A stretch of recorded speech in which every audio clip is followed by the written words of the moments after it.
Bismillahirrahmanirrahim. Assalamualaikum warahmatullahi wabarakatuh. Salam sejahtera untuk kita semua. Om Swastiastu, Namo Buddhaya, salam kebajikan, Sampurasun. Rahayu Sagung Dumadi. Semoga seluruh makhluk hidup di semesta ini, baik yang kelihatan maupun yang tidak kelihatan, di setiap ruang dan waktu, di semua tingkatan, senantiasa hidup berbahagia. Semoga kita semua sudah bisa mencapai kesadaran ulas asih. Karena di kesadaran itulah kita akan memiliki getaran yang kuat. Sehingga kemanapun kita pergi, kita akan dirindukan oleh semua makhluk. Kehadiran kita dimanapun akan menjadi sumber keberkahan, sumber sukacita, sumber kenyamanan, sumber keamanan. Bersyukur hari ini kita bisa melanjutkan proses belajar di ruang kesadaran. Oleh karena itu, mari kita sampaikan penghormatan yang setinggi-tingginya kepada Sang Hidup yang telah memberikan izin kepada kita untuk meneruskan proses belajar. Kita puji Dia bersama-sama membaca hamdalah. Alhamdulillahi Rabbil Alamin. Kita mohon ridho dan berkahnya. Semoga kita selalu dibimbing untuk menuju cahayanya. Sehingga kita bisa terus bertransformasi menuju kepada cahaya yang terang benderang. Karena kita yakin di ujung terowongan selalu ada cahaya. Sekalipun kita sedang berada dalam kegelapan, kalau kita yakin bahwa di ujung terowongan ada terang, maka kita akan terus berjalan menuju ke sana. Oleh karenanya mari kita sapa asma Allah dengan kelembutan dan cinta, seraya membaca basmalah. Bismillahirrahmanirrahim. Para sahabatku, realitas itu terbentuk oleh dua tataran dunia. Ada yang disebut dengan tataran materi, ada yang disebut dengan tataran energi.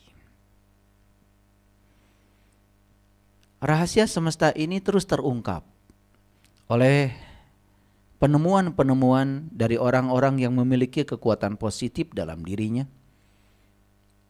Karena alam semesta ini menyimpan rahasia tanpa batas. Karena memang Sang Pemilik semesta yang meliputi alam raya ini tanpa batas. Penemuan demi penemuan terus membawa manusia melakukan proses evolusi. Sehingga evolusi bukan sekedar evolusi fisik, tapi juga evolusi kesadaran. Dan siapapun yang tidak ikut berevolusi bersama semesta, maka dia akan ketinggalan kereta. Dia akan mengalami berbagai penderitaan dalam kehidupannya, karena dia tidak ikut menari bersama tarian semesta. Kita lihat contoh yang sederhana. Dulu kita mengenal yang namanya fisika Newtonian. Saat itu manusia baru berbicara dalam 3 dimensi. Dimensi ruang, ditambah satu lagi, namanya dimensi waktu. Tapi kemudian, seiring dengan evolusi kesadaran, manusia mulai memasuki dimensi kelima. Sehingga dimensi ruang, dimensi waktu, dan kemelekatan pada ruang dan waktu terlampaui. Sehingga masuklah dimensi yang kelima. Bahkan sekarang, para ilmuwan sudah mencapai lompatan yang lebih tinggi lagi, memasuki dimensi yang ke-11. Tentu saja saya tidak akan berbicara terlalu jauh, karena kita akan meneruskan proses belajar bagaimana caranya untuk meraih kehidupan yang menakjubkan. Bagian selanjutnya dari kajian kita yang sebelumnya. Para sahabat, para fisikawan telah menemukan dua temuan rumus besar. Yang pertama yang disebut dengan teori relativitas. Yang kemudian berujung ditemukannya rumus E sama dengan massa dikalikan kecepatan cahaya dikuadratkan. Kemudian yang kedua, di tataran energi, para fisikawan telah menemukan rumus yang sangat dahsyat, yaitu energi sama dengan sebuah konstanta alam yang disebut dengan konstanta Planck dikalikan frekuensi. Dan dua temuan ini telah merubah peradaban. Nanti akan saya tuliskan kedua rumus ini, dan ini hanya sebagai sebuah prolog saja. Oleh karena itu, siapapun yang bisa memadukan dua tataran ini, tataran materi dan tataran energi, untuk membangun sebuah realitas, maka realitas itu terbentuk oleh karena kehadiran dua tataran ini. Apa yang harus kita lakukan di tataran materi dan apa yang harus kita lakukan di tataran energi, itu yang kemudian akan membentuk realitas.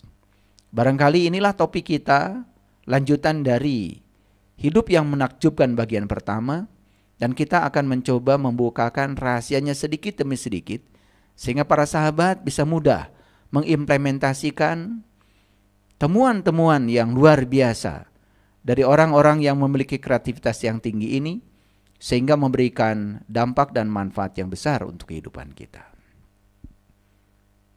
Mari kita kembali kepada kajian kita yang sebelumnya. Saya akan memberikan sedikit review. Di alam semesta ini ada yang namanya hukum tarik-menarik. Dan hukum tarik-menarik ini adalah hukum yang sangat dahsyat. Karena hukum tarik-menarik ini yang telah membuat alam semesta menjadi seimbang. Dan hukum tarik-menarik ini berlaku juga dalam kehidupan kita. Tidak ada molekul kalau tidak ada hukum tarik-menarik. Tidak ada atom kalau tidak ada hukum tarik-menarik. Tentu saja bumi pun tidak akan pernah bisa diam di tempatnya. Dia tidak akan pernah bisa berevolusi, berotasi, mengelilingi matahari dengan jari-jari yang tetap. Seandainya tidak ada hukum tarik-menarik. Keseimbangan bumi matahari, keseimbangan bumi dengan planet-planet yang lain, keseimbangan galaksi, keseimbangan alam semesta, itu terjadi karena adanya hukum tarik-menarik. Oleh karena itu akan kita bahas lebih dalam lagi bagaimana rahasia hukum tarik-menarik itu dan bagaimana implementasinya di dalam kehidupan kita. Di dalam hukum tarik-menarik itu yang paling dahsyat adalah yang serupa akan menarik yang serupa. Like attracts like. Jadi yang serupa akan menarik yang serupa. Artinya apa? Artinya apa yang kita berikan kepada kehidupan, itu yang akan kita terima dari kehidupan. Jadi sebetulnya sederhana. Apapun yang kita terima dalam kehidupan saat ini, sebetulnya sadar atau tidak sadar, kita yang telah memberikan kepada kehidupan. Karena hukumnya seperti gema, secepat kilat. Kalau saya berteriak, tentu saja teriakan saya akan dipantulkan oleh dinding ke telinga saya. Secepat kilat, seperti itu. Oleh karena itu sadari oleh kita bahwa sesungguhnya apapun yang kita berikan kepada kehidupan, semua akan kembali kepada kita sendiri. Oleh karena itu maka kehidupan selalu mengajarkan kita untuk bertanggung jawab. Banyak sekali yang menciptakan sebab, tetapi dia tidak mau memikul akibatnya. Para sahabat, kalau kita berbicara hukum sebab akibat, sebetulnya hukum sebab akibat itu terjadi di tataran makroskosmos. Hukum kausalitas itu terjadi di tataran makroskosmos. Ada tataran lain di mana hukum itu tidak berlaku. yaitu di tataran mikrokosmos, di level yang jauh lebih kecil lagi, di level yang lebih halus lagi. Bahkan di sana berlaku hukum akibat sebab. Oleh karena itu kalau kita berbicara fisika kuantum, maka kita akan berbicara tentang probabilitas. Karena di sana kita tidak berbicara kausalitas, kita berbicara probabilitas. Oleh karena itu, kalau berbicara probabilitas, berarti kemungkinan-kemungkinan yang akan terjadi jauh lebih luas lagi. Dan itu semua tergantung dari perspektif kita untuk memandang itu. Oleh karena itu, pikiran yang menyempit itu harus diperluas, sehingga probabilitas bisa berlaku. Kemungkinan-kemungkinan yang terjadi bisa lebih luas lagi. Itulah dasarnya ilmu pengetahuan. Dasarnya para ilmuwan yang telah menemukan rahasia semesta. Bahkan ketika teori relativitas itu berlawanan dengan mekanika kuantum, maka kemudian para ilmuwan mencari koherensinya. Dan kemudian ditemukanlah yang disebut dengan teori superstring. Superstring itu menganggap bahwa sesungguhnya alam semesta ini terbentuk dari unit-unit energi kecil yang disebut dengan string. String itu ya semacam pegas. Jadi superstring itu menceritakan tentang unit-unit energi terkecil yang digambarkan seperti karet gelang. Karet gelang yang melingkar itu bisa dibentuk menjadi apa saja. Seperti itu kira-kira, dan tergantung pada tingkat frekuensi. Oleh karena itu maka ya, tingkat kesadaran seseorang itu membangun unit energi terkecil. Dan itu yang akan membangun realitas. Apalagi kalau kita berbicara sedalam itu, maka sesungguhnya kita bisa melihat betapa fisika dengan metafisika itu semakin ketemu nilai simetrinya. Koherensinya semakin ketemu. Baik para sahabat, sebelum terlalu jauh saya berbicara, mari kita kembali kepada yang lebih sederhana lagi. Jadi hukum tarik-menarik yang paling sederhana adalah yang serupa akan menarik yang serupa. Like attracts like. Apa yang kita berikan kepada kehidupan, itu pula yang akan diberikan kehidupan kepada kita. Jadi kalau kita tidak pernah memberikan yang positif kepada kehidupan, lalu jangan bermimpi bahwa kehidupan akan memberikan yang positif kepada kita. Semua tergantung kita. Tinggal kita jujur pada diri kita sendiri. Jadi sekali lagi, apapun yang kita berikan kepada kehidupan, pasti kembali kepada kita. Oleh karena itu maka kita harus waspada, harus hati-hati. Karena semua akan kembali kepada kita sendiri. Saya sudah menjelaskan di kajian sebelumnya bagaimana cara memberikan yang positif atau negatif. Bagaimana kita memberikan yang positif atau negatif kepada kehidupan. Ternyata alatnya cuma dua. Yang pertama pikiran, yang kedua perasaan. Pada pertemuan yang pertama, saya hanya menjelaskan bahwa pikiran itu adalah energi. Perasaan juga energi. Pikiran dan perasaan dua-duanya adalah energi. Setiap energi pasti frekuensi. Setiap frekuensi pasti vibrasi. Jadi ini tidak berlawanan dengan teori superstring. Dan ini yang dikatakan Nikola Tesla. Kalau kamu ingin tahu rahasia semesta, pandanglah semesta sebagai energi, frekuensi, dan vibrasi. Dan di kajian kita hari ini, kita akan meningkat sedikit. Ternyata para neuroscience menemukan bahwa pikiran itu adalah medan listrik.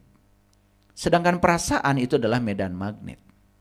Jadi ketika medan listrik dan medan magnet berpadu, maka terjadilah yang disebut dengan medan elektromagnetik.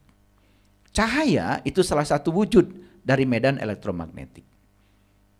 Dan banyak sekali sebetulnya medan elektromagnetik di sekitar kita. Yaitu perpaduan antara medan listrik dan magnet. Bahkan HP yang kita gunakan itu kan selalu mencari sinyal. Dan sinyal itu wujudnya adalah gelombang elektromagnetik. Cuman termasuk gelombang yang tidak tampak. Karena apa? Harus ingat bahwa sesungguhnya panca indera kita memiliki keterbatasan. Jadi kalau seseorang hanya mengandalkan panca inderanya yang terbatas itu, maka dia pun hanya melihat alam semesta dengan alat yang terbatas. Jadi hati-hati ketika melihat alam semesta dengan panca indera. Jangan mengira bahwa sesungguhnya di alam semesta itu yang terjadi cuma yang terbatas. Padahal di alam semesta ini banyak sekali peristiwa-peristiwa yang terjadi tanpa batas. Bahkan melampaui batas. Coba kita lihat ya. Secara fisika mata kita ini hanya bisa melihat cahaya dengan panjang gelombang dari 400 nanometer sampai 700 nanometer. Telinga kita ini hanya bisa menerima bunyi yang frekuensinya 20 Hz sampai 20.000 Hz. Apa yang terjadi di bawah 20 Hz? Apa yang terjadi di atas 20.000 Hz? Apa yang terjadi di panjang gelombang di bawah 400 nanometer? Apa yang terjadi dengan panjang gelombang di atas 700 nanometer? Apakah tidak terjadi apa-apa? Tentu saja ada yang terjadi. Cuman panca indera kita sangat terbatas. Nah, kalau kita selalu mengandalkan panca indera yang terbatas, maka kita pun akan selalu merespon alam semesta dalam keterbatasan. Padahal alam semesta ini sesungguhnya adalah tanpa batas. Sadari bahwa sesungguhnya kita memiliki keterbatasan dalam dimensi itu. Jadi saya sudah mengatakan di kajian sebelumnya, kalau kita punya kendaraan, itu ibarat pikiran. Dan kendaraan kita tidak akan bisa berfungsi kalau kendaraan kita tidak memiliki bahan bakar. Dan bahan bakarnya itulah yang disebut dengan perasaan. Jadi ketika pikiran dan perasaan itu mengalami koherensi, maka disitulah kekuatannya, disitulah rahasianya. Apa yang kita pikirkan, kemudian masuk ke dalam perasaan, baik itu positif maupun negatif, itu yang akan menjadi realitas. Dan di situ sesungguhnya sadar atau tidak sadar sudah terjadi perpaduan antara tataran materi E sama dengan mc kuadrat dengan tataran energi E sama dengan konstanta Planck dikalikan frekuensi. Ini adalah temuan abad ini yang sangat luar biasa, yang mungkin banyak sekali orang yang tidak menyadarinya. Jadi kalau begitu, pikiran dan perasaan kita itu adalah pencipta kehidupan kita. Lalu bagaimana dengan Tuhan?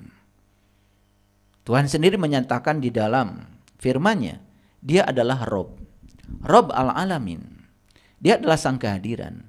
Dia adalah sang keberadaan. Dia hanya mengikuti yang kita mau. Para bijak banyak mengatakan bahwa pikiranmu adalah takdirmu. Bagaimana pikiran itu bisa menjadi takdir?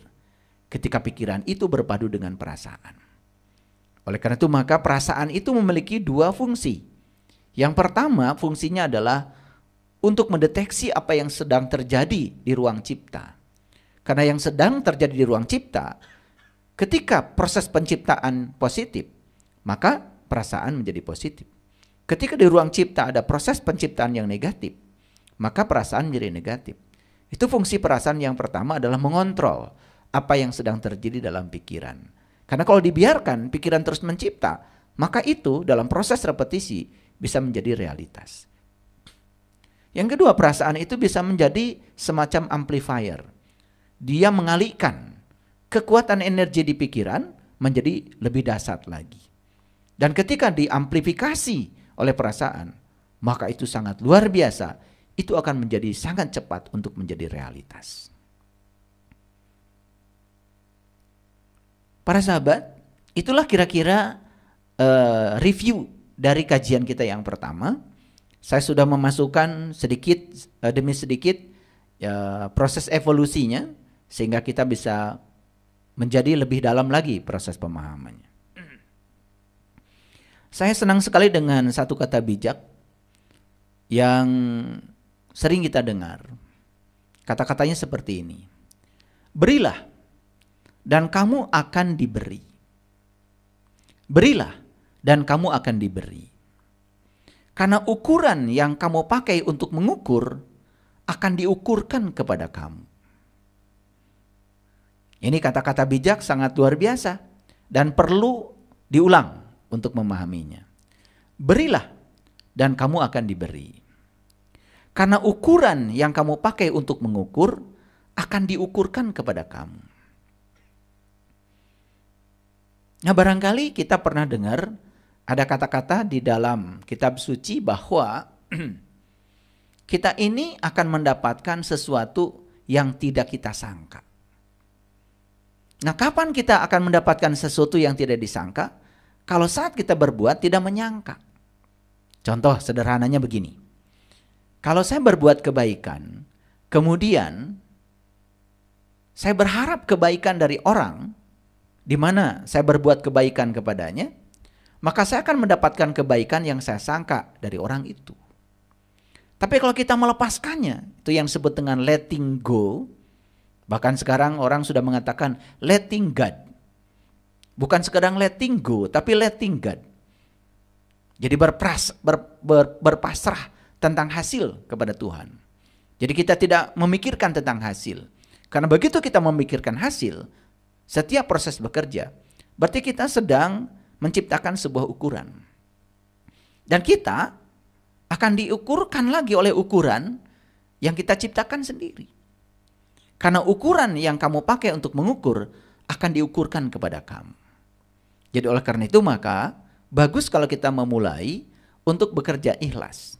Atau melakukan sesuatu tanpa pamrih, istilah sederhananya. Dari situlah kita akan bisa mendapatkan sesuatu yang melampaui yang kita sangka. Itu yang disebut dengan wa yarzuqhu min haitsu la yahtasib barangkali. Kita akan mendapatkan rezeki dari arah yang kita tidak menyangkanya. Kapan itu terjadi? Kalau kita sudah bisa letting go. Kita bisa melepaskan pada hasil. Makanya David Hawkins ya menulis buku yang sangat keren, Letting Go. Dalam buku itu kita diajarkan bagaimana cara berpasrah. Berpasrah pada hasil.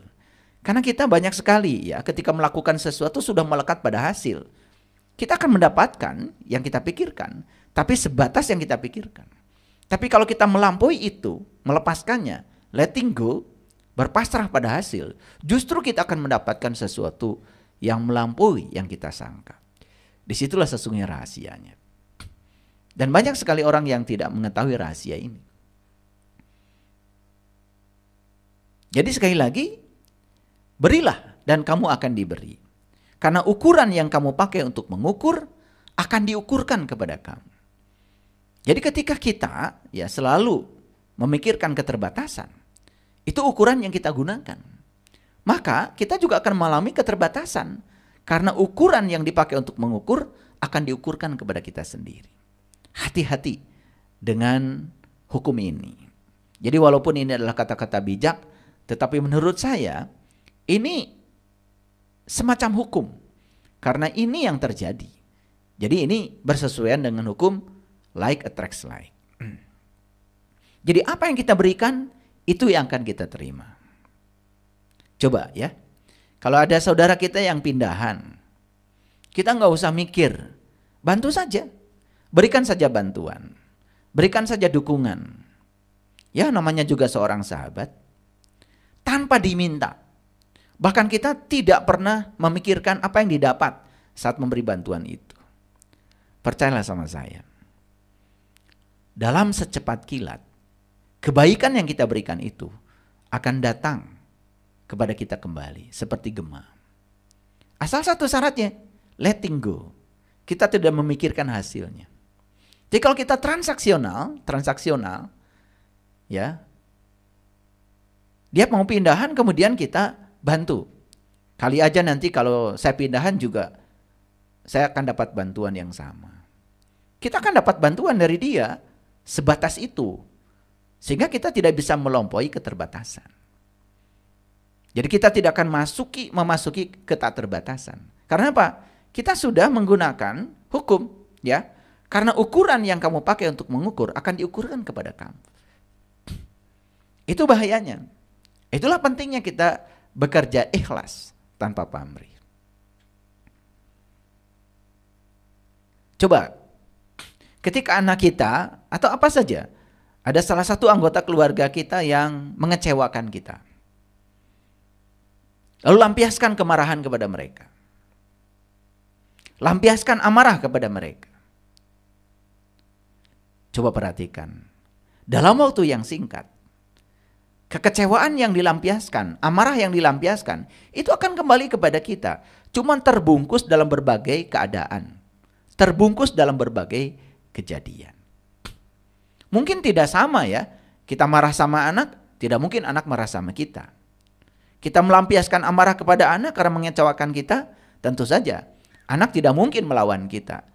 Tetapi perhatikan saya, kekecewaan dan amarah tadi yang dilempar kepada kehidupan, syariatnya kepada anak kita, itu akan terbungkus dalam berbagai keadaan, yang kemudian kita akan mengalami situasi yang tidak menyenangkan.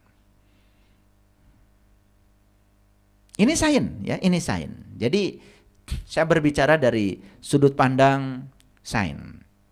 Jadi kalau kita coba memahami riset-riset neurosains, seperti risetnya David Hawkins, seperti risetnya Jude Espensa dan lain sebagainya, kita akan menemukan titik temu. Dan ini adalah kajian-kajian yang sangat luar biasa.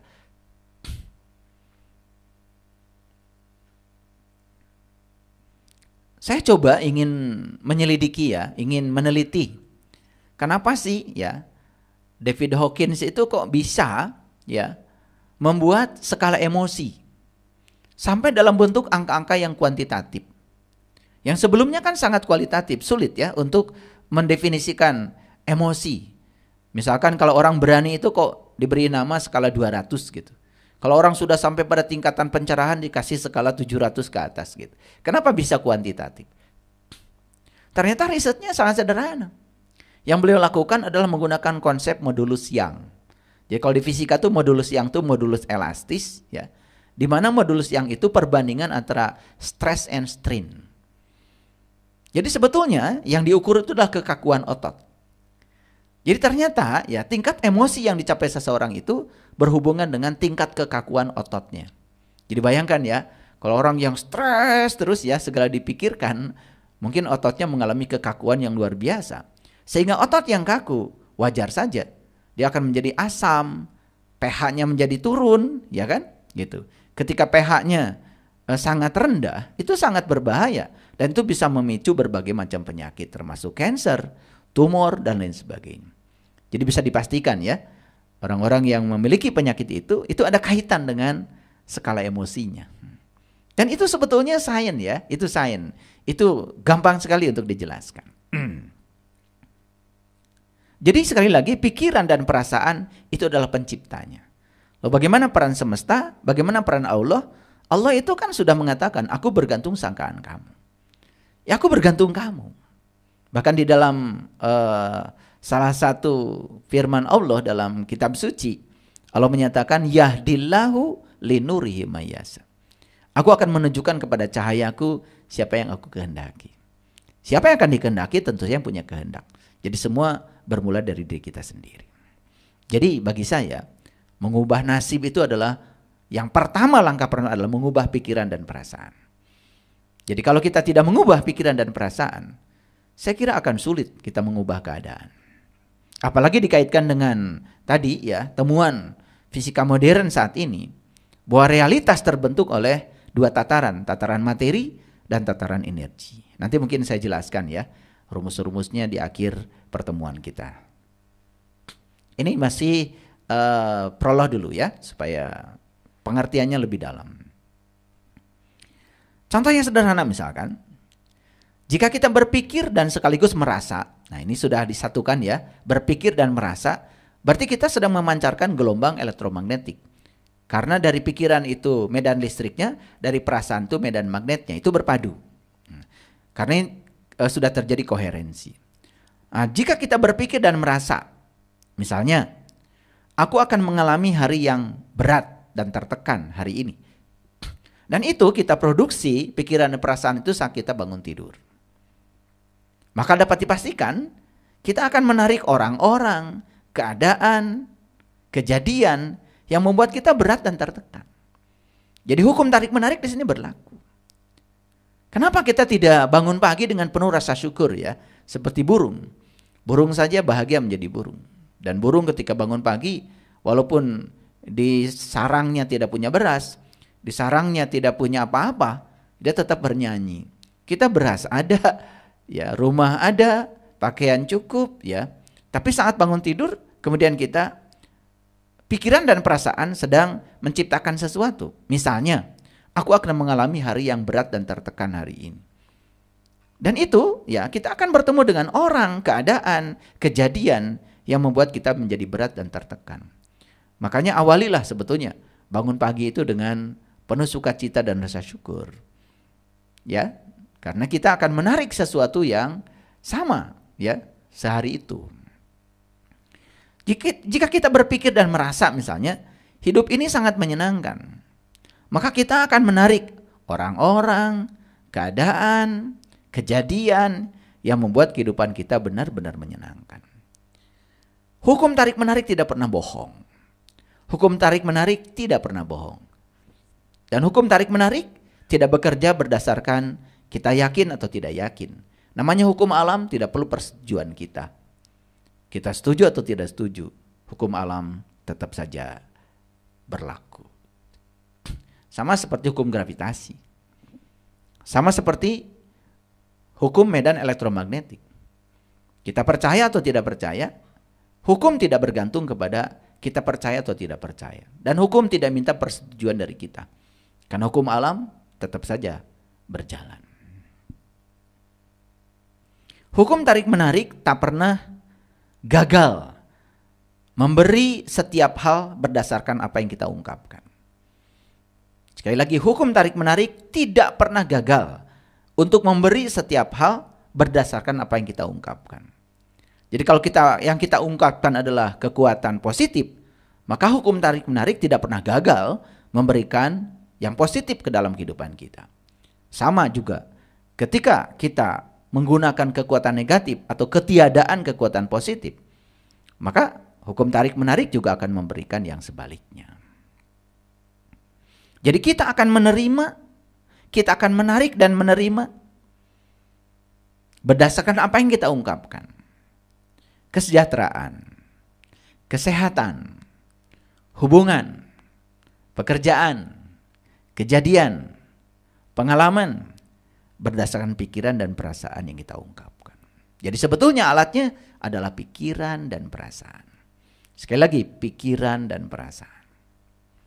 Ya, sekarang saya sudah memberikan pelajaran lebih naik lagi karena saya sudah nyatakan ketika ada koherensi pikiran dan perasaan, perasaan itu memberikan amplifier, penguatan, diamplifikasi, dikalikan energi yang ada di pikiran itu oleh perasaan. Sehingga itu akan sangat mudah sekali menjadi realitas. Apalagi secara neuroscience, pikiran memancarkan medan listrik, perasaan memancarkan medan magnet, dan ketika berpadu medan listrik dan medan magnet menjadi medan elektromagnetik. Bahkan sebetulnya kalau kita melakukan riset di laboratorium, ketika medan listrik itu berubah terhadap waktu, ternyata dia menghasilkan medan magnet. Dan ketika medan magnet berubah terhadap waktu, itu yang menghasilkan medan listrik. Luar biasa sebetulnya.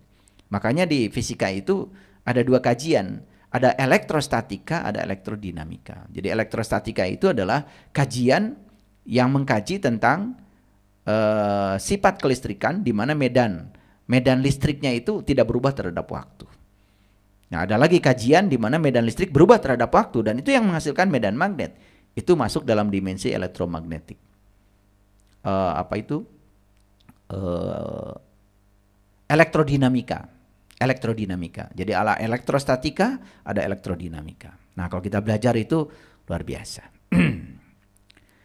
Jadi ungkapan pikiran positif tentang apa saja, misalkan tentang uang, maka kita akan menarik keadaan, orang, kejadian yang menghasilkan banyak uang. Jadi ketika kita pikirannya positif tentang uang, maka kita juga akan mendapatkan, akan menarik keadaan, orang, kejadian yang menghasilkan banyak uang. Begitu juga sebaliknya. Jadi kalau kita ya punya pikiran yang negatif tentang uang, ya kita juga akan menarik keadaan, orang, kejadian ya yang membuat kita juga menjadi dijauhi oleh uang. Jadi sebagaimana hukum gravitasi. Hukum gravitasi ya kita sudah kenal ya hukum gravitasi. Hukum gravitasi Newton itu adalah hukum tarik-menarik. Bumi dengan bulan itu tarik-menarik. Ya, bumi dengan matahari itu tarik-menarik. Bahkan sekarang saya dengan bumi ini tarik-menarik. Gara-gara saya ditarik oleh bumi, saya bisa mendiami kursi ini. Dan saya tidak akan mungkin bisa duduk di kursi ini kalau tidak ada hukum gravitasi. Karena apa? Karena kalau saya tidak ditarik oleh bumi, tidak mungkin saya bisa menekan kursi. Dan kursi juga menekan saya. Maka ada aksi reaksi sebetulnya di sini. Ya, itu. Saya tidak menjelaskan terlalu dalam tentang itu. Tetapi hukum tarik-menarik itu nyata. Hukum tarik-menarik akan bekerja sebagaimana hukum gravitasi bekerja. Tak peduli apakah kita menerimanya atau tidak.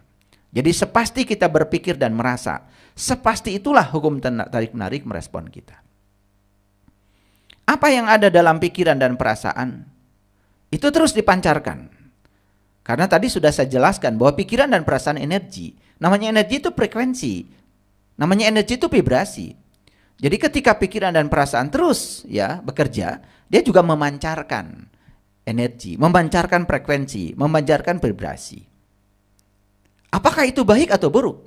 Terserah, ya. Dan semuanya akan kembali secara otomatis seperti gema. Jadi ketika pikiran dan perasaan memancarkan yang negatif, berarti dia akan ya menggetarkan yang negatif di semesta ini. Dan itu yang akan datang kepada kehidupan kita. Ketika pikiran dan perasaan juga memancarkan yang negatif, yang positif, maka dia juga akan beresonansi dengan orang, kejadian, keadaan yang membuat kita akan mendapatkan yang positif itu. Itu seperti saya bilang tadi, seperti gema. Jadi kita dapat mengubah hidup kita dengan mengubah pikiran dan perasaan kita. Jadi kalau kita tidak bisa mengubah pikiran dan perasaan kita, kita tidak akan pernah bisa mengubah keadaan. Karena itu langkah pertama yang harus kita lakukan. Nah pertanyaannya sekarang secara sederhana. Karena banyak orang bertanya kepada saya, apa sih sesungguhnya pikiran itu? Dari tadi saya bicara pikiran, perasaan. Apa sih pikiran itu? Kira-kira definisi sederhananya beginilah. Pikiran itu sebenarnya adalah kata-kata yang kita dengar dalam benak kita. Atau bisa juga yang diungkapkan secara nyaring, keras-keras. Kenapa begitu? Kan sebetulnya saya tidak mungkin duduk di sini kalau saya tidak memikirkannya. Saya tidak mungkin ngasih kajian ini kalau saya tidak memikirkannya. Dan kejadian ini terjadi karena saya memikirkannya. Karena saya memikirkannya, maka saya duduk di sini. Dan saya juga memikirkannya. Topik apa kira-kira yang paling tepat saat ini untuk saya sampaikan. Karena saya memikirkan itu, maka itu terjadi. Jadi sebetulnya pikiran itu adalah kata-kata yang kita dengar dalam benak kita atau kata-kata yang diucapkan secara keras-keras. Jadi kalau ingin tahu apa sih pikiran, itulah yang ada di kata-kata. Itulah yang kita dengar dalam benak kita. Sesederhana itu definisinya. Daripada pusing-pusing mendefinisikan pikiran itu apa, sudah itu aja. Jadi pikiran adalah kata-kata yang kita dengar dalam benak kita atau kata-kata yang diucapkan keras-keras. Jadi sebetulnya kita kan bisa mendengar ya kata-kata itu. Sekarang kita sedang memikirkan apa, kan kita bisa dengar dalam benak kita. Atau apa yang dipikirkan kan akan muncul sebagai kata-kata. Kalau sudah muncul sebagai kata-kata, lebih jelas lagi. Jadi kata-kata itu adalah apa yang ada dalam pikiran. Karena tidak mungkin kan seseorang bisa melakukan apapun atau mengatakan apapun tanpa ada tugas dari pikiran. Nggak mungkin. Itu nggak mungkin. Ya, oke, ya.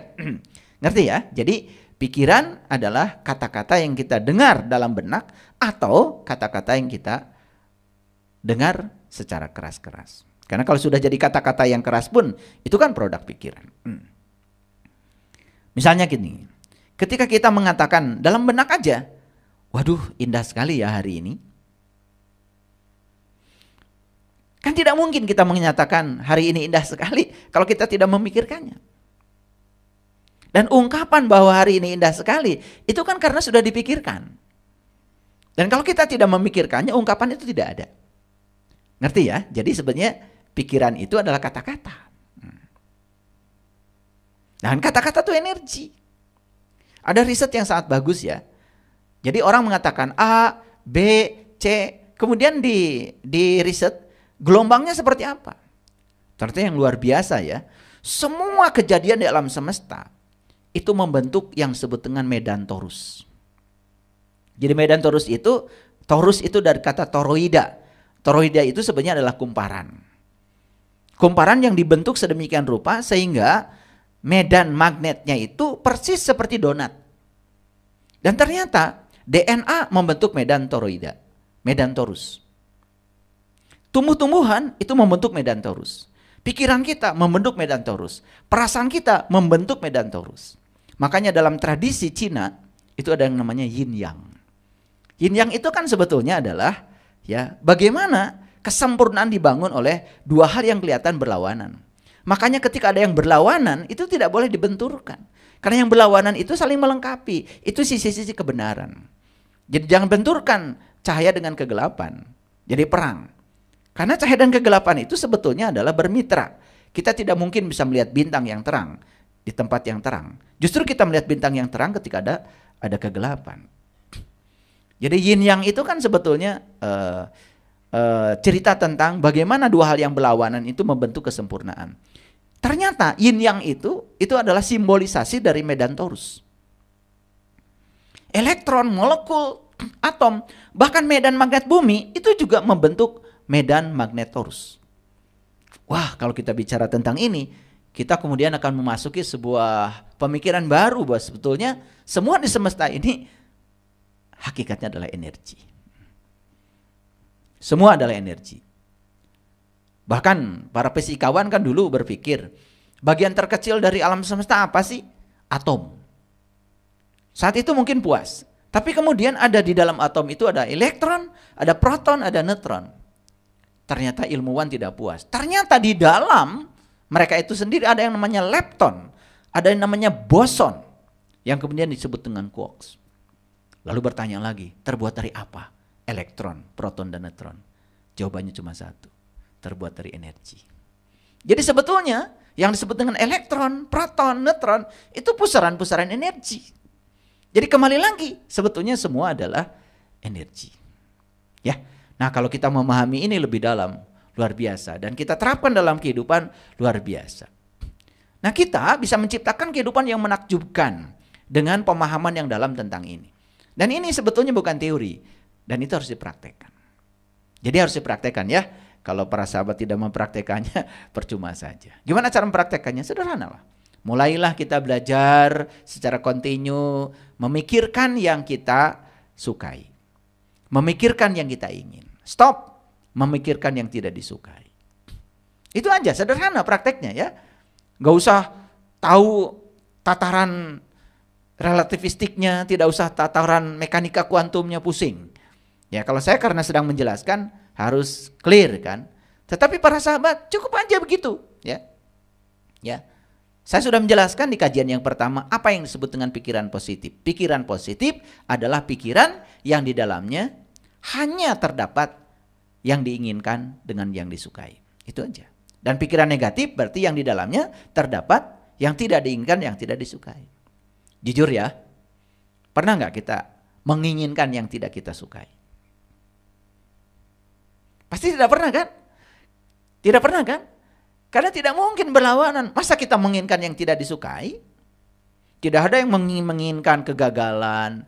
Tidak ada kan? Tidak ada. Semua kita menginginkan yang kita sukai. Cuman sayang sekali kita menginginkan yang disukai, tapi yang dipikirkan selalu yang tidak disukai. Kita tidak suka macet, tapi senang sekali dan berapi-api ketika cerita macet. Kita tidak suka kegagalan, tapi kalau menemukan kegagalan dalam hidup atau bisnis gagal, wah itu cerita bisa berjam-jam kepada semua orang. Dan ketemu siapapun yang ceritakan adalah kegagalan, kepahitan hidup. Itu like attracts like. Karena itu sedang memancarkan energi ya ke semesta. Nah, itu yang tidak disadari. Ya. Baik, kita teruskan ya.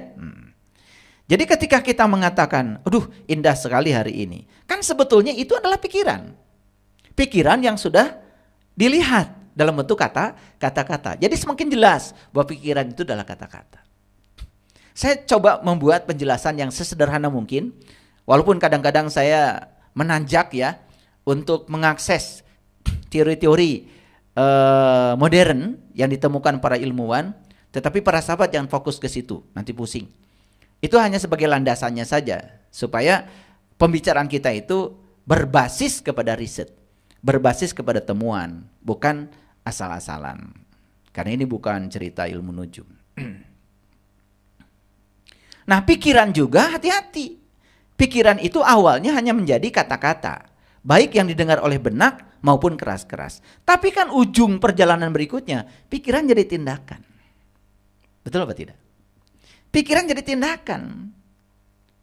Dan kita dapat melakukan tindakan apapun, ya, pasti itu kan berdasarkan produk pikiran. Tidak mungkin kita melakukan tindakan apapun tanpa terlebih dahulu memikirkannya. Misalkan gini, ya, kita mau minum. Masa tiba-tiba tidak memikirkannya, tiba-tiba ambil gelas? Mungkin gak? Enggak. Kita misalkan tiba-tiba ke dapur aja, ambil piring dan kemudian ambil nasi. Masa tidak memikirkannya mau makan? Nggak mungkin kan? Nggak mungkin. Jadi sebetulnya semakin jelas bahwa sebetulnya apa yang sudah tercermin sebagai kata-kata, apa yang sudah tercermin sebagai tindakan, itu yang ada dalam pikiran. Jadi sekarang pikiran diperluas lagi ya. Pikiran adalah kata-kata dan tindakan. Paham ya? Oke. Nah, jadi pikiran adalah penentu utama. Apakah kata-kata dan tindakan kita positif atau negatif? Lihat ya. Apakah kata-kata kita positif? Berarti itu yang ada di pikiran positif. Apakah kata-kata negatif? Berarti yang di pikiran itu negatif. Apakah tindakan kita positif? Itu yang di pikiran positif. Apakah tindakan kita negatif? Berarti yang di pikiran juga negatif. Jadi saya sudah menjelaskan di kajian sebelumnya, kenapa ada orang yang hidupnya menakjubkan, mengapa ada orang yang hidupnya penuh dengan penderitaan. Sederhana sebenarnya jawabannya. Orang ini sadar atau tidak sadar, pikirannya selalu menciptakan hal-hal yang dia ingin dan dia sukai. Yang satu lagi, lebih banyak memproduksi hal yang tidak dia ingin dan tidak disukai. Itu aja sebenarnya perbedaan. Betul ya, ada aspek geraknya tindakan. Tapi tindakan kan berasal dari pikiran juga. Gitu. Ya, oke. Kita lanjutkan ya. Jadi pikiran positif itu sederhananya pikiran yang berisi apa yang kita sukai dan inginkan. Pikiran negatif adalah pikiran yang berisi apa yang tidak kita sukai dan tidak diinginkan. Ya. Saya ambil contoh sederhana, eksperimen nih. Aku suka sepatu itu. Sepatu itu indah sekali. Ini lagi jalan-jalan di mall. Kan pikiran bisa dua terhadap sepatu itu. Bisa positif, bisa negatif. Nah, yang pikirannya positif, dia mengatakan, aku suka sepatu itu. Sepatu itu indah sekali. Dan apa yang dia pikirkan masuk ke dalam rasa. Bahkan seakan-akan sepatu itu sudah ada di kakinya. Kira-kira orang ini akan pakai sepatu itu? Akan pakai sepatu itu. Kenapa? Karena dia menerima yang dia suka. Kan dia mengatakan, saya suka sepatu itu. Sepatu itu indah. Saya pasti bisa memilikinya. Bahkan dia tidak memikirkan harganya berapa. Pikirannya positif tentang sepatu itu. Maka pikiran yang positif ini akan mewujudkannya. Dan dia akan menerima yang dia suka. Coba ketika orang itu melihat yang sama, sepatu yang tadi. Tapi kata-kata yang keluar, nah kata-kata dari mana tadi? Dari pikiran. Apalagi sudah menjadi perasaan. Kata-kata yang keluar gini, coba lihat sepatu itu. Mahal sekali. Itu perampokan. Bahkan bukan cerita itu mahal sekali. Dia cerita perampokan. Wah, kalau kita beli sepatu itu kayaknya duit kita dirampok tuh sama penjual sepatu. Dia pikirannya negatif. Kira-kira orang ini bakal pakai sepatu itu? Seumur hidup dia tidak akan pakai sepatu itu. Kenapa? Dia akan menerima yang tidak dia sukai. Nah ini nih, ini contoh-contohnya saya udah mulai bangun ya. Supaya semua para sahabat udah mulai bisa ya. Jadi kalau lihat mobil bagus, mobil ini keren ya, indah sekali, hebat ya pembuatnya, kreatif sekali. ungkapkan yang positif, ya, ungkapkan yang positif. Jangan mengungkapkan yang negatif. Oke, sekarang kita lihat ya, fakta. Kebanyakan orang lebih suka memikirkan dan membicarakan yang mereka tidak sukai ketimbang yang mereka sukai, betul nggak? Jadi aneh kan? Dia menginginkan sesuatu, misalkan dia menginginkan pasangan hidupnya itu setia, baik-baik saja, kan gitu. Tetapi yang dibicarakan itu keburukannya, yang dibicarakan itu hal-hal yang negatif tentang pasangannya. Bahkan itu dibicarakan berulang-ulang kepada banyak orang. Kan berarti dia sedang memancarkan dengan pikirannya itu adalah getaran yang negatif. Ini fakta ya. Kebanyakan orang lebih suka memikirkan dan membicarakan yang mereka tidak sukai ketimbang yang mereka sukai. Ini yang disebut dengan kecerobohan hidup. Jadi mungkin ini sekedar mengingatkan saja. Kalau disebut kita ini selama ini ceroboh mungkin tidak terima ya. Tapi setelah saya jelaskan, oh ternyata saya ceroboh sekali ya dalam hidup. Kenapa?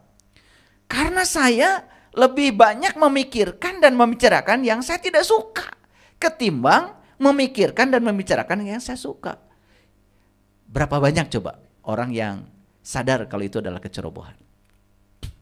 Bahkan mungkin kalau disebut kamu ceroboh dalam hidup, mungkin tidak merasa ya. Padahal ini sangat penting. Ada orang yang hidupnya diliputi kesenangan. Ada juga orang yang hidupnya diliputi oleh ketidaksenangan. Jadi sekarang kita tahu jawabannya.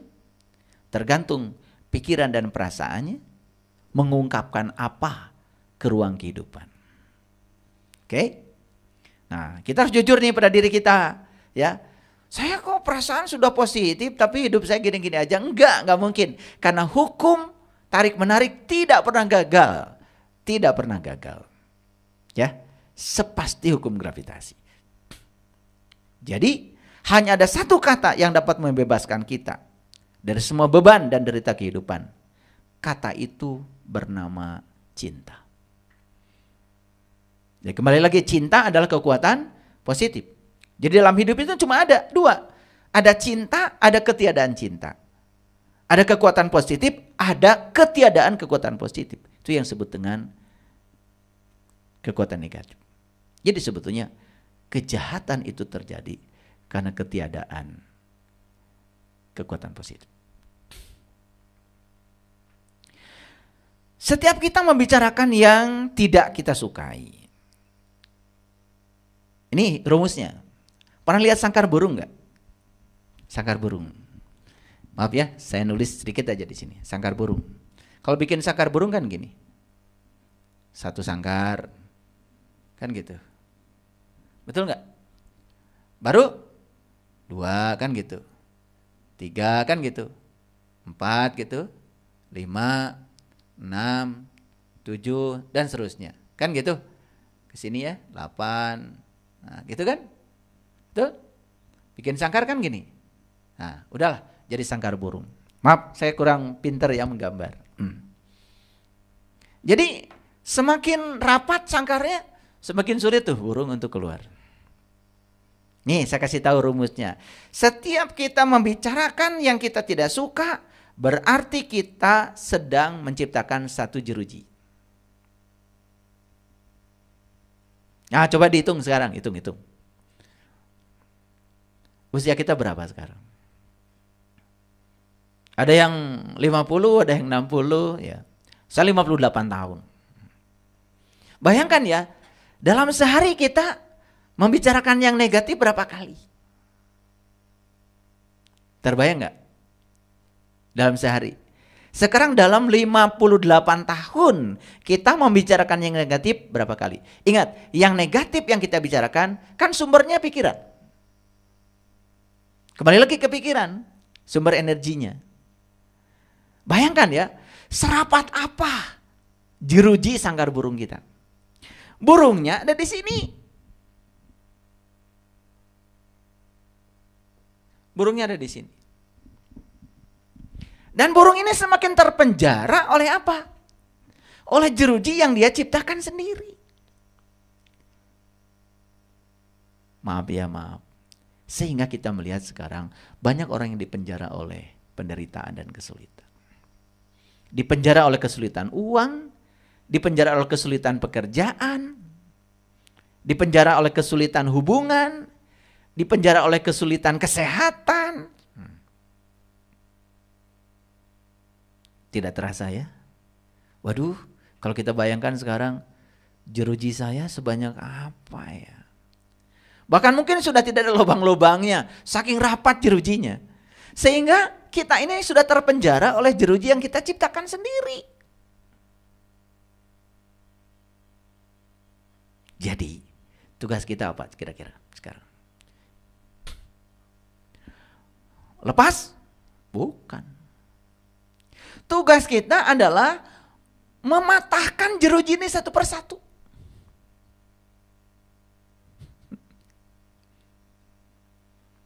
Tugas kita sekarang adalah mematahkan jeruji ini satu persatu.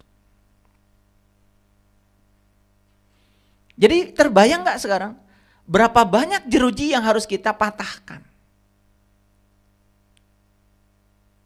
Jadi kalau orang ya terpenjara dalam kemiskinan, terpenjara dalam kesulitan, dan itu bahayanya pikiran dan perasaan itu seperti ini. Jadi kalau ini adalah pikiran, ini adalah perasaan, ini pikiran dan perasaan itu bisa begini. Pikiran yang positif menghasilkan hal yang positif. Hal yang positif membangun rasa yang positif. Rasa yang positif mengalihkan yang positif. Jadi dua kali nih positif. Nah pikiran ini jadi lebih positif lagi. Dia akan menghasilkan terus bersiklus. Jadi siklusnya adalah siklus positif. Bayangkan sekarang, pikiran yang negatif. Dia akan membangun perasaan yang negatif. Perasaan negatif mengalihkan. Taruhlah negatif jadi dua di sini. Yang negatif ini membangun pikiran negatif lagi. Akan masuk dalam kubangan yang negatif. Barangkali itu yang disebut dengan abadi dalam positif dan abadi dalam negatif. Makanya ada simbolisasi dalam kitab suci itu. Seseorang bisa abadi dalam surga, seseorang bisa abadi dalam neraka. Itu barangkali maksud ayat itu begitu mungkin ya. Jadi tugas kita apa? Mematahkan jeruji. Nah, saya mengambil ada satu kata bijak yang sangat saya kagumi. Dan kamu akan mengetahui kebenaran, dan kebenaran itu yang akan memerdekakan kamu. Jadi kita harus tahu kebenaran. Dan ciri kebenaran itu memerdekakan. Jadi kalau kita mengklaim kebenaran, tapi malah memenjara kita dalam penjara kemelekatan, jelas itu bukan kebenaran. Karena kebenaran itu cirinya memerdekakan. Jadi kalau orang belajar kebenaran dan dia sudah menemukan kebenaran, cirinya itu dia merdeka. Dan ciri orang merdeka satu, dia berhasil menjadi dirinya sendiri. Dan ciri orang yang tidak merdeka juga satu, dia berhasil menjadi orang lain. Dan orang yang menjadi orang lain, dia akan menjadi berubah dengan apa kata orang tentang dirinya. Jadi baperan, tersinggungan, ya. Tidak damai ketika dicaci orang lain. Biarkan saja. Orang mencaci kita kan dia mencaci dirinya sendiri. Tidak ada urusan dengan kita. Menjadi urusan dengan kita kalau kita mengizinkannya. Karena kapal tidak pernah tenggelam oleh air yang di luar. Kapal itu selalu tenggelam oleh air yang diizinkan masuk ke dalam. Walaupun sedikit yang diizinkan masuk. Tapi kalau diizinkan terus-menerus kan lama-kelamaan banyak juga dalam kapal. Itu yang membuat pengapungnya di dalam kapal hilang. Karena pengapung dalam kapal itu adalah udara. Sedangkan air itu kan penenggelam. Ya, oke. Baik, saya coba buat resume dulu sebelum saya masuk pada kajian sainsnya yang lebih dalam. Cinta itu tidak lemah. Kalau lemah, ketiadaan cinta. Cinta itu tidak cengeng. Kalau cengeng, ketiadaan cinta. Cinta itu tidak lembek. Kalau lembek, ketiadaan cinta. Cinta adalah kekuatan positif dalam hidup. sumber segala hal yang positif dan menyenangkan. Jadi sederhana kan rumusnya. Kalau hidup ingin menyenangkan, gunakan kekuatan positif yang diberikan semesta kepada kita, yang bernama cinta. Apapun yang kita inginkan untuk menjadi, lakukan, dan miliki, itu berasal dari cinta. Jadi kalau kita sudah kehilangan, tidak mau jadi apa-apa, tidak mau melakukan apa-apa, bahkan tidak ada keinginan untuk memiliki apapun, berarti ada ketiadaan. Kita sedang mengalami ketiadaan cinta. Ada nggak orang yang tidak mau jadi apa-apa? Awas ya, jangan menyalahartikan. Puncaknya spiritual itu tidak memiliki apa-apa, tidak tahu apa-apa, ya, tidak bisa apa-apa dan bukan siapa-siapa. Jangan disalahartikan itu. Kita menjadi apa-apa dulu, tetapi tidak merasa sebagai apa-apa. Kita menjadi siapa dulu, tetapi setelah menjadi tidak merasa sebagai siapa. Kalau kita tidak menjadi siapa, merasa bukan siapa, gak usah belajar. Saya tidak punya apa-apa kok, dan saya tidak merasa punya apa-apa, ya udah gak usah belajar. Yang harus belajar itu yang punyanya banyak, tetapi merasa tidak punya apa-apa. Yang harus belajar itu yang ilmunya banyak, tetapi tidak merasa bisa apa-apa. Yang bukan siapa-siapa itu status sosialnya tinggi, tetapi dia tidak merasa sebagai siapa-siapa. Capai dulu, baru kita lepaskan. Nah, jangan salah artikan. Karena ketika kita sudah kehilangan keinginan untuk menjadi, tidak ada gairah untuk melakukan, bahkan untuk memiliki sesuatu saja yang paling sederhana lah. Memiliki baju bagus saja sudah tidak miliki. Kan kita tidak akan pernah pakai baju bagus. Berarti itu sudah kehilangan kekuatan positif. Ya. Orang kaya tetapi tidak merasa kaya. Nah itu yang harus, yang bagus. Bukan tidak kaya tapi merasa tidak kaya. Nggak usah belajar. Nggak punya apa-apa kok. Saya nggak sombong kok. Karena saya tidak punya apa-apa. Maka saya tidak merasa punya apa-apa. Lah ya memang kamu nggak punya apa-apa. Makanya tidak merasa punya apa-apa. Yang hebat itu yang merasa tidak punya apa-apa, walaupun dia punya apa-apa. Jadi jangan salah belajar spiritual. Karena banyak yang belajar spiritual, udahlah pasrah saja. Makanya saya tidak menemukan ya definisi pasrah yang tepat, kecuali di bukunya Letting Go. Di situ diajarkan bagaimana cara berpasrah. Di pasrah itu bukan menyerah pada keadaan, bukan, justru mengubah keadaan. Menerima keadaan dan mengubahnya. Karena orang itu baru bisa mengubah sesuatu kalau dia tahu kelemahan dirinya. Orang yang tidak tahu kelemahan diri tidak akan pernah mengubah apapun. Jadi sekarang pertanyaannya adalah, coba setiap hari, setiap saat, kita mau memilih apa? Mau memilih mencintai dan memanfaatkan kekuatan positif atau tidak?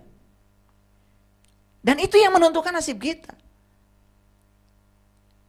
Kita mau memilih apa? Kira-kira memilih apa? Oke. Baik, sekarang kita masuk pada konsep saintifiknya. Dunia terus berevolusi, setuju ya? Dan evolusi bukan hanya evolusi fisik. Jadi jangan dikira loh, di belahan ruang yang lain sekarang ini mungkin saja sedang tercipta planet baru, sedang tercipta bintang baru. Cuman kita tidak menyaksikannya karena begitu luasnya alam semesta ini. Tetapi para ilmuwan yang menggunakan alat ya, teropong yang canggih, yang bisa menyaksikan di jarak berapa ribu tahun cahaya, berapa juta tahun cahaya, walaupun jauh, dia bisa deteksi kejadian itu. Mereka selalu melaporkan bahwa sebetulnya di dunia, di belahan bumi yang lain, di belahan bumi semesta, di belahan semesta yang lain itu sekarang mungkin saja sedang terjadi proses. Dan semua itu proses itu adalah menuju dari keadaan keseimbangan menuju keseimbangan baru. Selalu begitu kan, longsor itu cuma peristiwa di mana tanah sedang menuju keseimbangan baru. Itu aja. Karena di tempat yang lama dia tidak nyaman kan gitu. Karena airnya banyak ya udah ngegelusur ke bawah juga diem. Kan sebenarnya sesederhana itu ya. Makanya alam semesta itu sebenarnya selalu berelaksasi dari satu keseimbangan pada keseimbangan baru. Oke. Kalau kita berbicara tataran materi, tataran partikel, yang namanya partikel itu kan bisa dipisahkan. Tapi kalau kita berbicara dalam tataran energi, semuanya menjadi terhubung. Semua ilmuwan sepakat sekarang mengatakan bahwa energi adalah komunikasi. Energi adalah informasi. Betul ya? Coba. Kita lagi diam seperti ini. Tiba-tiba ada orang kirim WA isinya video. Video informasi bukan? Siapa yang membawa video itu ke sini? Energi kan? Gelombang elektromagnetik. Ya kan? Saat kita kirim pesan, kita merekam video kemudian dikirim, kan kemudian video itu ditangkap oleh apa itu? BTS. Di mana BTS terdekat dan oleh BTS dikirim kan ke jarak yang memungkinkan bisa dijangkau. Yang membawa ini siapa? Energi kan? Tapi isinya apa? Kan komunikasi. Isinya adalah informasi. Sehingga dengan adanya energi kita bisa komunikasi. Jadi sebetulnya kita bisa komunikasi dengan siapapun dong. Kalau kita bisa memasuki tataran energi. Tapi kalau kita di tataran yang terbatas di konsep ruang dan waktu, di kemelekatan itu, kita tidak akan pernah bisa beranjak kemana-mana. Nah kembali lagi, karena apa? Ya, panca indera kita ini memiliki keterbatasan. Karena panca indera memiliki keterbatasan, otomatis yang dapat ditangkap oleh panca indera segala hal yang terbatas. Padahal sebetulnya di alam semesta ini banyak sekali peristiwa yang tidak terdeteksi oleh panca indera. Oleh itu maka kita harus bertransformasi sekarang. Apa transformasinya? Ini transformasinya seperti ini. Maaf ya, saya jadi berdiri. Jadi sebetulnya yang namanya realitas, ini realitas. Realitas. Ini terbentuk oleh dua tataran. Di sini ada tataran energi. Ini ada tataran materi. Tataran materi. Jadi ini ya yang membentuk realitas. Tataran energi dan tataran materi. Di tataran energi ya, tataran energi berarti berbicara energi itu berbicara frekuensi, vibrasi. Berarti itu berbicara gelombang. Makanya fisika kuantum sering juga disebut fisika gelombang. Karena sebetulnya fisika kuantum itu cerita tentang representasi materi dalam gelombang. Makanya di sini berlaku rumus ini ya. Ini temuan hebat. H kalikan F. Jadi ini adalah energi, ini adalah sebuah konstanta alam, F itu adalah frekuensi. Nah, konstanta alam ini disebut konstanta Planck. Harganya itu sekitar 6,62 kali 10 pangkat min 34 joule second, joule detik. Nah, di sini juga sama ada konstanta alam di dimensi materi. Di sini ada E sama dengan MC kuadrat.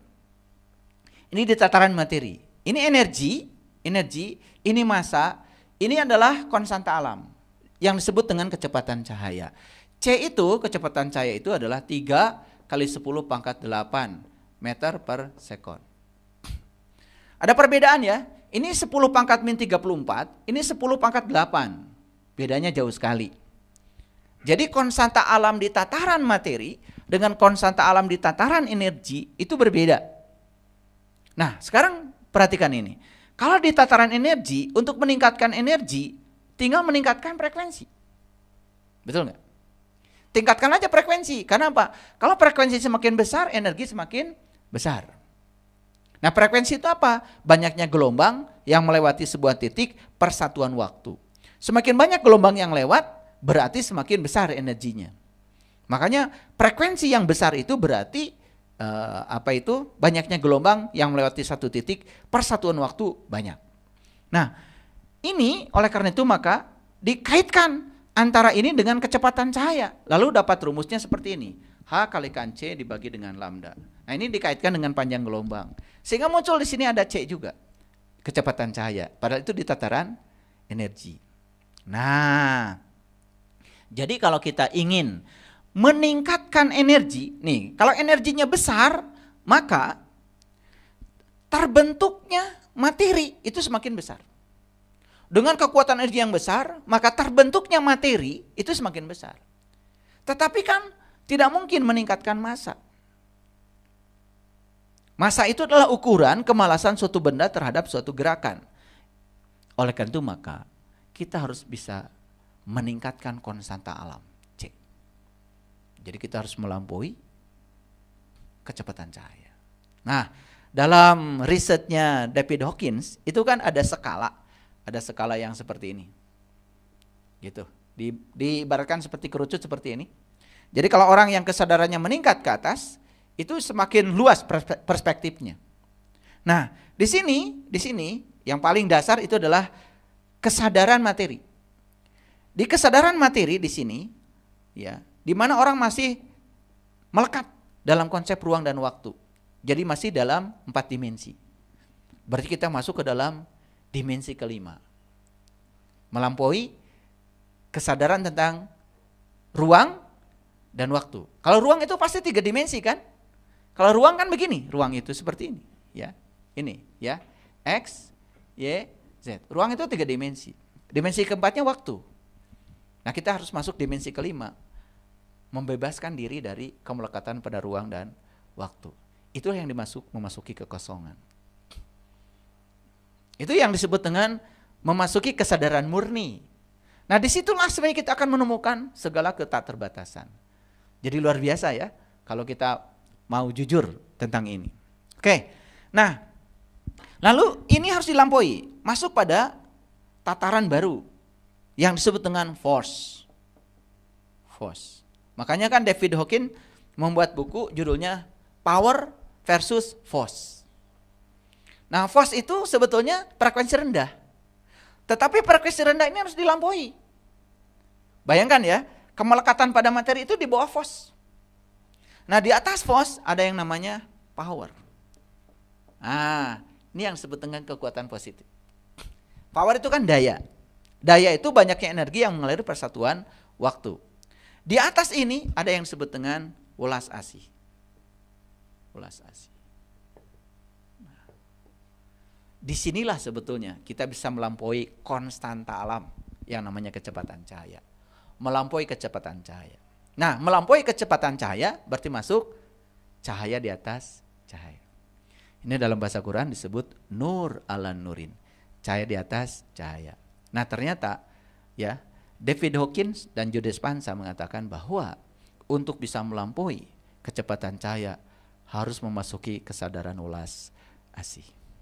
Di situ sudah tidak ada lagi penghakiman, tidak terjebak oleh benar salah, tidak terjebak oleh baik buruk, tidak ada lagi polaritas, tidak lagi dualitas, yang adalah satu kesatuan, unity.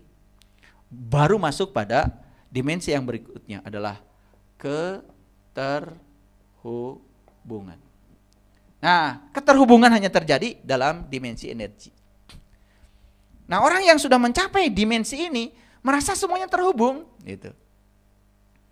Bahkan dengan pohon terhubung, dengan alam terhubung, dengan binatang terhubung, sehingga dia tidak mungkin menyakiti pihak lain. Karena merasa bahwa sebetulnya ya Tuhan itu meliputi saya dan meliputi Anda, gitu. Jadi tidak mungkin terjebak untuk memasuki ilusi keterpisahan. Nah, di atas ini ya ada yang sebutnya kesadaran murni. Begitu masuk kesadaran murni itu udah masuk dalam kekosongan. Itu namanya suwung. Seperti itu kira-kira. Jadi sebetulnya realitas ini terbentuk oleh kekuatan energi dan kekuatan materi. Nah, pikiran energi, perasaan energi. Jadi kalau kita ingin menciptakan realitas, mulainya dari sini. Maka di sini perkuat frekuensinya. Nah, memperkuat frekuensi berarti meningkatkan kesadaran. Lagi-lagi kesadaran. Makanya Nabi Muhammad juga bertemu dengan Allah itu di puncak kesadarannya. Nah, di puncak kesadaran itu makanya dalam tradisi agama lain orang mencapai yang namanya atma. itu masuk dalam sebuah titik kosong. Itu yang disebut dengan keadaan kuantum, kekosongan. Gitu. Masuk ke sumber asalnya. Karena ternyata semua yang di dalam semesta ini kan semuanya adalah energi. Nah, pernah dengar ada konsep lubang hitam, black hole. Dan ternyata black hole ini terbentuk itu paralel dengan white hole, lubang putih. Jadi itu yang disebut dengan dunia paralel. Karena saat terbentuknya lubang hitam, terbentuk juga lubang putih. Nah ternyata lubang hitam itu kan simbolisasi dari alam makro yang ada dalam alam mikro. Sebetulnya diri kita ini lubang hitam. Coba kita perhatikan. Bukankah semua informasi dan energi setiap hari itu kan mengepung kita? Dan masuk ke sini kan? Kan lubang hitam itu melahap semua energi yang ada di sekitarnya. Kan lubang hitam melahap. Betul nggak? Dilahap itu semua, bintang mati dilahap, semua dilahap. Mungkin akan terjadi masa yang sangat masif, dan suatu saat mungkin akan terjadi Big Bang. Ledakan besar. Jadi ledakan besar itulah realitas. Jadi realitas bisa dibangun oleh lubang hitam. Tergantung bagaimana cara kita mengolah semua kepungan energi yang masuk ke dalam lubang hitam ini. Jadi sebenarnya diri kita juga lubang hitam. Makanya pikiran itu kalau dilihat dimensi medannya itu medan torus. Dan ternyata lubang hitam waktu terbentuk juga membentuk medan torus. Jadi sebetulnya lubang hitam itu ada dalam diri kita. Dan secara tidak sadar setiap hari kita melahap energi. Betul? Coba.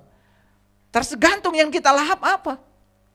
Ada yang melahap energi kebencian, ada yang melahap energi ulas asih, ada yang melahap energi penghakiman, ada yang melahap energi dendam. Luar biasa. Kok berani ya dirinya melahap energi-energi yang semacam itu. Dan semua energi yang dilahap itu akan diproses dan akan menjadi realitas. Nah, realitas yang terbentuk terserah. Apakah realitas yang memiliki frekuensi tinggi, menyenangkan, atau realitas yang memiliki frekuensi rendah, atau tidak menyenangkan.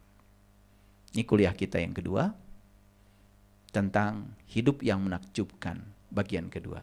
Jadi harusnya kalau kita sadar dengan ini, kita bisa mencipta hidup yang menakjubkan, hidup yang keren. Oleh karena itu, maka hidup yang menakjubkan adalah ketika kita bisa sudah memaafkan masa lalu dan kemudian juga tidak terlalu ambisi terhadap masa depan. Hadir di sini saat ini sekarang. Kembali lagi, present moment. Itu kesadaran saat ini yang akan membuat kita selalu bahagia. Para sahabat, ini kuliah kita yang kedua. Setelah memahami ini semua, cobalah kita mulai mencipta kehidupan kita mau seperti apa. Harusnya hidup kita menakjubkan. Jangan cuman ada momen-momen kecil di akhir pekan yang kita harapkan hidup kita menakjubkan, membahagiakan. Setelah kita lalui pun kehidupan kita biasa-biasa saja. Bahkan kalau kita bangun pagi, kita merasa bosan dengan kehidupan, pasti ada yang salah dengan kehidupan kita. Tapi kalau kita bangun pagi setiap pagi, kita merasa ada energi baru, kekuatan baru yang mendorong kita, semangat baru untuk menciptakan kehidupan yang baru. Berarti hidup kita sudah pada jalur yang benar. Sampai bertemu di pertemuan yang ketiga. Terima kasih. Assalamualaikum warahmatullahi wabarakatuh.